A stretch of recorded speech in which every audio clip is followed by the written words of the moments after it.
Estábamos en Una Voz del Cielo y estamos leyendo algunos pasajes bíblicos que hablan de que Jesús es nuestro amigo y Él quiere ser amigo, pero amigo íntimo de cada uno de nosotros.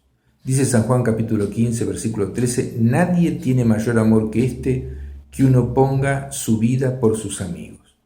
Jesús puso su vida por nosotros. Dice, ustedes son mis amigos si hacen lo que yo les mando. Uno debe obedecer a Jesús y demostrarle de esa manera la amistad, porque Él es Dios y sabe lo que es mejor para nosotros. Dice, ya no los llamaré siervos, porque el siervo no sabe lo que hace su Señor. Pero os he llamado amigos, porque todas las cosas que oí de mi Padre se las he dado a conocer. Ese es a un amigo, Dios le cuenta todas las cosas. Y lo más importante es el mensaje de salvación. ¿Cómo ir al cielo con tu amigo para siempre? Dice Romanos 5:6, cuando éramos incapaces de salvarnos, cuando no entendíamos nada, ni sabíamos para qué estábamos en este mundo, dice, Cristo murió por nosotros los pecadores, murió en lugar de nosotros como nuestro sustituto. Romanos 5:7 dice, no es fácil que alguien se deje matar en lugar de otra persona. Recuerde, Cristo murió en lugar suyo. Dice, ni siquiera en lugar de una persona justa, aunque quizás alguien estaría dispuesto a morir por la persona que le haya hecho un gran bien. Romanos 5:8 dice, pero Dios prueba que nos ama en que cuando todavía éramos pecadores, Cristo murió por nosotros. La paga del pecado es la muerte y alguien tenía que morir y Él muere como nuestro sustituto, muere en nuestro lugar y paga nuestra deuda con Dios. Dice Romanos 5:9, y ahora después que Dios nos ha hecho justos mediante la muerte de Cristo, con mayor razón seremos salvados del castigo final por medio de Jesús. Jesús llevó nuestro castigo. Hay un castigo eterno, hay un infierno eterno, hay un castigo final. Aquellos que no quieren saber nada de Dios ni obedecerle. Pero Dios muestra su amistad, muestra su amor en morir por aquellos que le aman, en morir por aquellos que no entendíamos nada,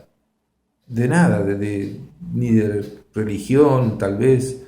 Algunos sabían algunos ritos religiosos, pero ninguno es justo delante de Dios sino a través de la obra de Jesús en la cruz.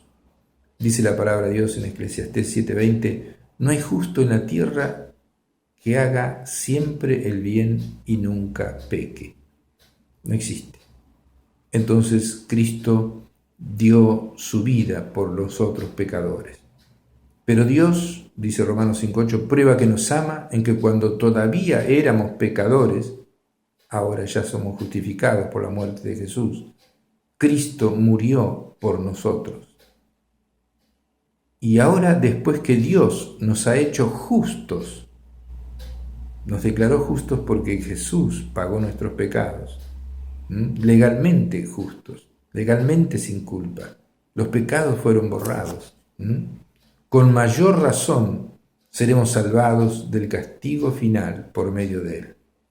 Romanos 5:10 dice, porque si Dios, cuando todavía éramos sus enemigos, nos reconcilió consigo mismo mediante la muerte de su Hijo, con mayor razón seremos salvados por su vida, ahora que ya estamos reconciliados con Él.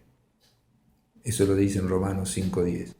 Y Romanos 5:11 dice, y no solo esto, sino que también nos gloriamos en Dios mediante nuestro Señor Jesucristo, pues por Cristo hemos recibido ahora la reconciliación con Dios.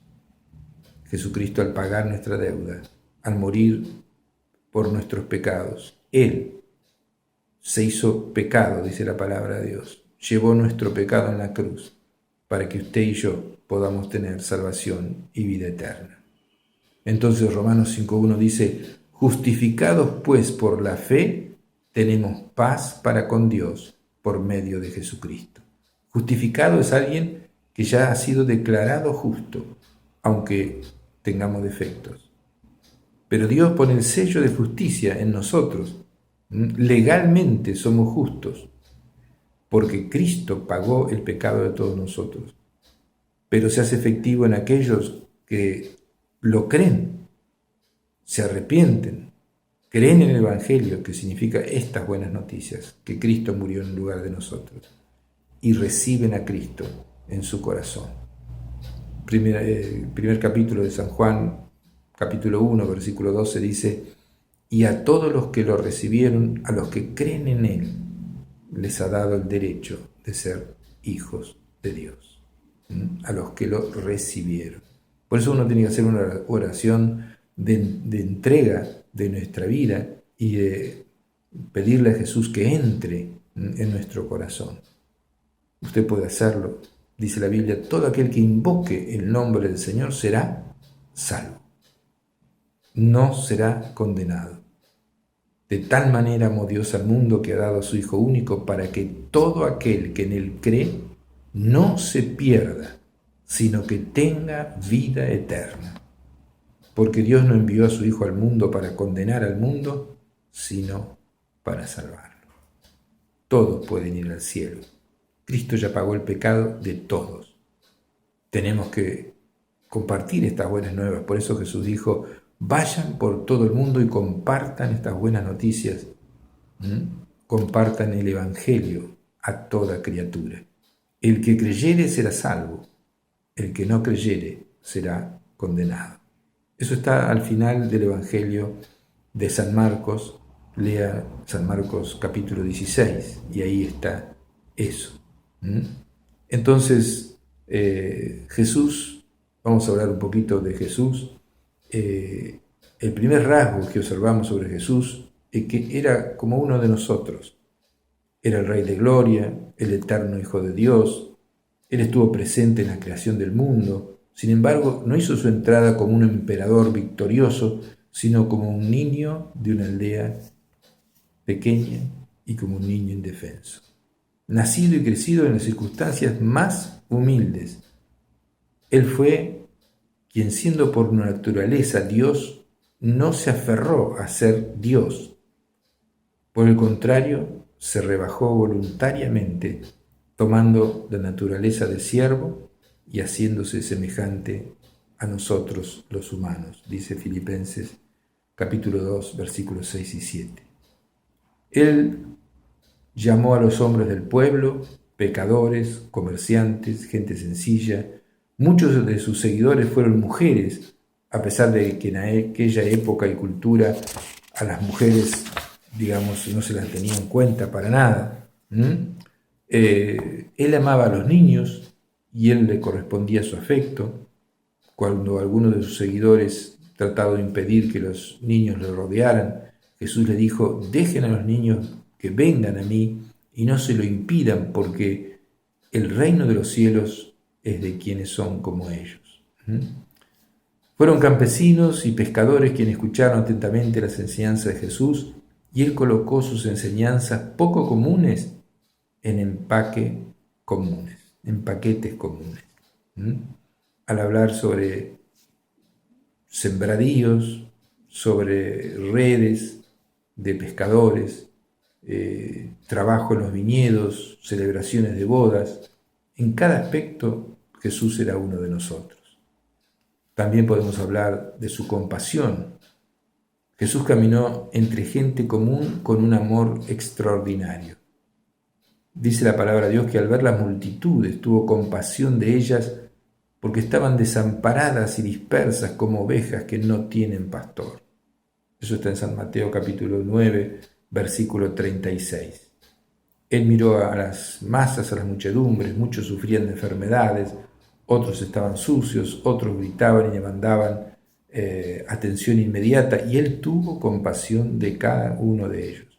Los sanó, les dio vida eterna, les perdonó los pecados. Entonces, hay muchos entre nosotros que estamos así, o que están así. La gente tiene problemas de todo tipo, pero Debemos convertirnos a Jesús porque Él es la solución.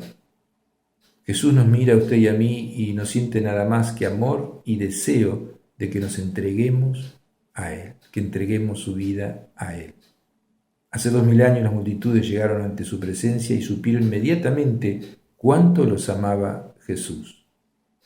En el comienzo de su ministerio en la tierra, justo antes de que estuviera listo para presentarse Él y su obra, Jesús mostró esta evidencia en su corazón. Dice que había un hombre que tenía lepra, se le acercó de rodillas y le suplicó: si quieres puedes limpiarme. Y él extendió su mano y lo tocó la lepra, que era sumamente contagiosa. Él tocó la lepra, si toda una persona cualquiera hubiera tocado la lepra, queda leproso. Pero él lo tocó y le dijo: sí, quiero, queda limpio. Y al instante la lepra desapareció. Entonces Jesús le hace una advertencia: mira, no lo digas a nadie, sino preséntate al sacerdote y lleva por tu purificación lo que ordenó Moisés para que sirva de testimonio a ellos. Estaba pensando en los sacerdotes, que él les iba a contar que Jesús fue el que los sanó. Y estaba pensando en la salvación de los sacerdotes. Imagine al Hijo de Dios que seguía una agenda divina establecida en los fundamentos de la eternidad. Él puso a un lado su itinerario para atender a un hombre enfermo que lo necesitaba. Este es el Jesús a quien amamos y el Jesús quien es el amor encarnado.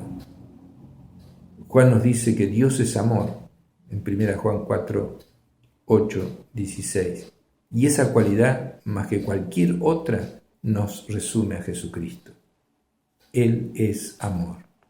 Al conocer a Jesús, no olvide ni por un instante que Él es la suprema manifestación del amor y la compasión, y usted es el objeto, el objetivo de estos. Nunca nadie le amará como Jesús. Vamos a un corte y volvemos.